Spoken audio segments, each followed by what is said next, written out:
a lot of places in the country, our special teams is a group effort. I mean, it's no different than offense and defense in a lot of ways. I mean, Joe Craddock doesn't do everything in our offense. John Chavis doesn't do everything in our defense. It takes a group of coaches to coach the scheme and to responsibilities and so really that's kind of how I see this, and Coach Moore sees it the same way, of kind of having a point man that kind of oversees a lot of those areas, and not necessarily just having total control or autonomy of it, but just being a point man, just to help practice schedules, to coordinate what we're going to do during that period of the day, to coordinate who's running that unit, to coordinate the personnel that we're going to use, and obviously to make some game day decisions and judgments about scheme and those types of things. But I'm very excited about the opportunity, and very excited about Daniel DePrado being with us,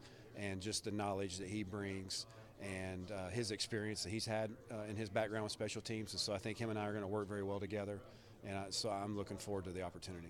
So is it going to change anything for you logistically, like a practice this spring or anything? No, I don't foresee it having a huge impact on that. I mean, the way we structure practice is we usually set aside 3 different periods during the day at least to do special teams, and so that's nothing different than it's been since I've been here at Arkansas, and so it will not affect my responsibilities with tight ends at all. It does add a somewhat of a more workload as far as just time spent and prep to practice, but those are things I'm very confident in being able to manage and still do my job and fulfill my responsibilities as coaching tight ends.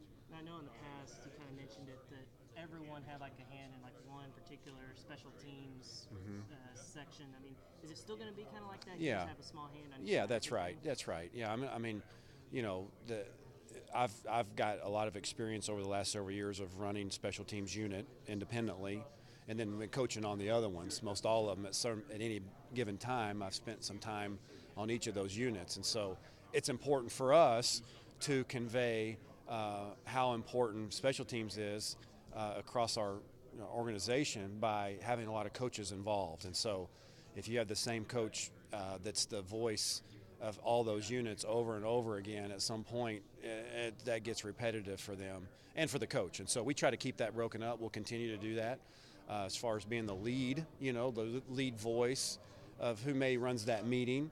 But obviously I'm going to be involved in all those units behind the scenes on schemes and personnels and what we're doing any particular day as far as practice prep and those types of things. What was your primary unit before? Well, my most experience has been on punt. Okay. And so I've spent the last 5 years basically running the punt unit for us. Gotcha. And then last year I actually ran kickoff return. I was the point on that as well last year. So as you can see, just from those things alone, I've spent a lot of time doing this over the last few years, and we'll continue to use a similar type model moving forward. Coach, when you look at Hudson Henry just on and off the field, what stands out? Obviously, such a special kid and special player for Arkansas. Yeah, I mean, character and talent and work ethic, drive, and he's got a lot of great qualities. And but he also is going to have there's going to be a learning curve. There's going to be, it's a pretty big jump from going from high school, despite coming from one of the better programs in the state, from a very well-coached program. There's going to be learning curves and jumps. I'm excited to get to work with him. And the biggest thing for us and for me and for him is just we want him to be Hudson. And he's got a lot of great attributes.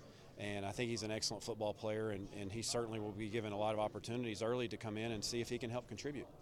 How similar and different is he maybe to where Hunter was coming out of high school? They're very different, I think, in a lot of ways, but yet they're the common thread, obviously is their DNA and just who their family is and what Arkansas means to them.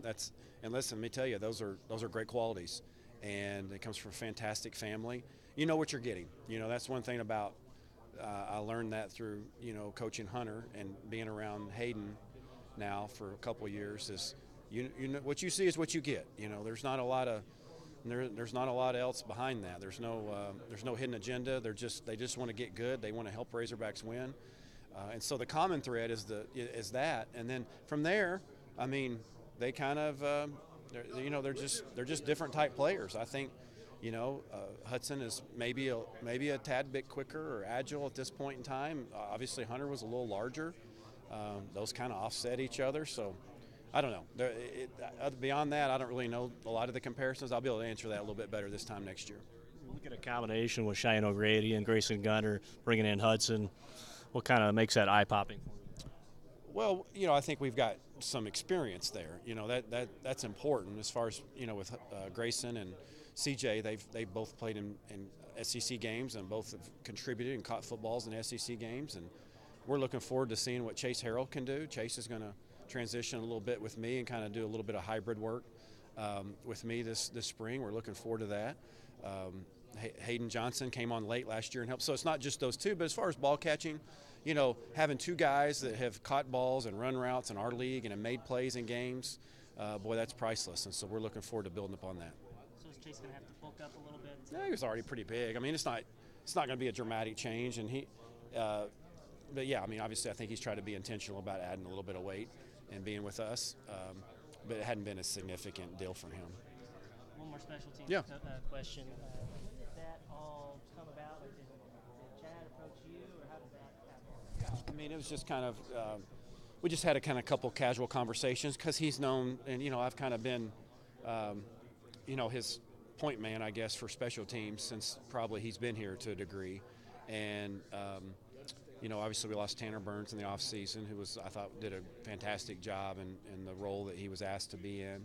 And so in our conversations about, how we're going to proceed moving forward, what he had mentioned that this is something that he might want to do. And then just kind of each time we were recruiting and on a plane, we just kind of kept massaging it a little bit. And then obviously it was announced yesterday. So I'm very excited about the opportunity. Appreciate it, Coach.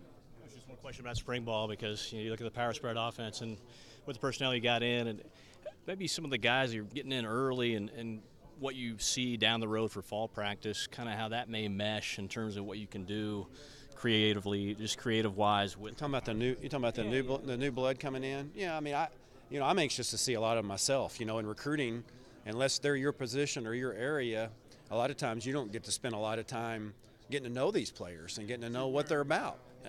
I've watched their film. I've seen them work out some, but I'm very excited about, obviously the offensive linemen that we've got coming in, where it all starts up front, and protecting the quarterback and running the football. I'm looking forward to seeing those guys. We've got several of those here with us, and then obviously a couple wideouts that, were very decorated, and looking forward to them bringing the ability. But most importantly, I think more than anything, we're all looking forward to going to year two and getting better at the details of this offense and mastering the scheme to take a big step forward.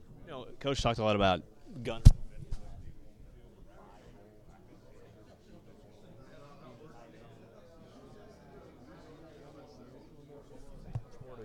You expect that? Yeah, I think a little bit that is TBD, but at the end of the day, if we have a guy that we don't want to keep off the field, he brings some flexibility to the position to be able to detach and be a bigger receiver, and he really kind of later in the year there were certain games where he played 25 plays a game out there in that role, and so yeah, I think certainly it's something on the table, but I'm really excited about Grayson because he's had torn labrums in his past. He's had one in each shoulder, and it's really kind of inhibited his development and growth. But man, he's carrying his weight great. He's like 247 or 48 pounds, and he's still running well. So I'm really excited to kind of see him moving into the spring.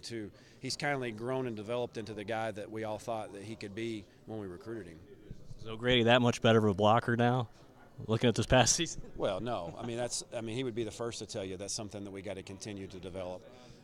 And identify weaknesses, whatever they may be, and continue. That's what spring ball's for a guy that has proven that can make plays in a game and proven that he can be a reliable target for us, is to take the next step, which is going to be a hugely important thing for him to do this spring, is to establish himself as a better blocker so he can stay on the field more. And we can run and throw when he's in the game. So that's going to be a big part of the spring. Last one for me, just the way